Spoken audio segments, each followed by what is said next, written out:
The Reverend George Burroughs was just one of 19 people hanged for witchcraft during the hysteria that began in 1692. But while we know where they were executed, the final resting places of nearly all the victims who were hanged remains a mystery.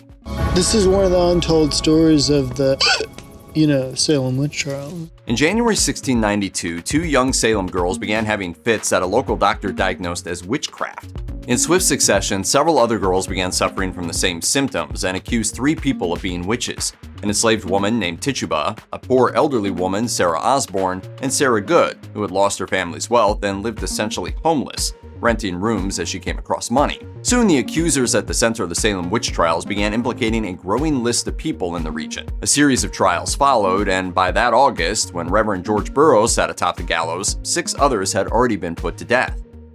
And then the hangman pushes Reverend Burroughs off the ladder to strangle.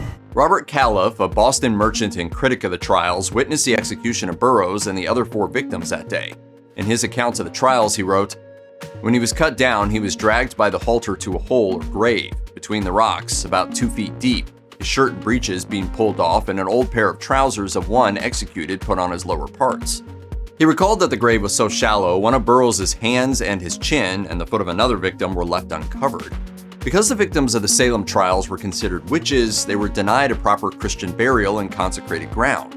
The authorities most likely buried the bodies quickly after the executions that day in August to prevent the summer heat from quickly putrefying the remains. 8 more executions followed in September. I'm crushing you! You're a witch! I'm not a witch. Like the previous victims, those bodies were also unceremoniously dumped in a mass grave near the gallows on what is known as Proctor's Ledge. It's on the perimeter of what is now Danvers, but was then known as Salem Village. That's where Sarah Good's body likely rests. We say likely because there's never been a positive identification. No human remains have been found near the site of the gallows, leaving what happened to their bodies a mystery. We're going to stop you right there. No, it's not because they were really witches. In the case of at least 3 of the hanging victims, it's believed their families removed their bodies and reburied them in private cemeteries. There is satisfactory evidence that John Proctor, who Arthur Miller used as the protagonist of his famous 1953 play The Crucible, Rebecca Nurse, and George Jacob Sr. were buried on their family's properties in unmarked graves. John Proctor was the first man to be accused of witchcraft during this tumultuous episode and, like the Reverend Robert Burroughs, was vocal in his opposition to the witch hysteria. Proctor's pregnant wife Elizabeth and their 6 children were also accused of witchcraft. Elizabeth was imprisoned but survived her ordeal. The authorities hanged John Proctor in August 1692 on the same day as Burroughs and threw his body into the shallow grave with the rest of the victims. It's believed that Proctor's family snuck over to the burial pit at night, recovered his body, and interred him in an unmarked grave on their property in Peabody, Massachusetts. Over the years, researchers have attempted to locate Proctor's exact burial site without success, but have narrowed it down to 2 sites a little more than a mile from each other. The remains of only one of the Salem witch trial hanging victims, George Jacob Sr., have been found, and there is only circumstantial evidence that they were actually his bones. George Jacob Sr. died on the gallows the same day as both John Proctor and the Reverend Robert Burroughs, and as with Proctor, legend has it that his family retrieved his body. His grandson came by night, strapped Jacob's body to a horse, and buried him on the family property in what is now Danvers. Later property owners in the 1850s discovered human bones that matched Jacob's physical traits. They reburied them in the same spot. Then 100 years later, developers were doing work on the property when a bulldozer unearthed the grave.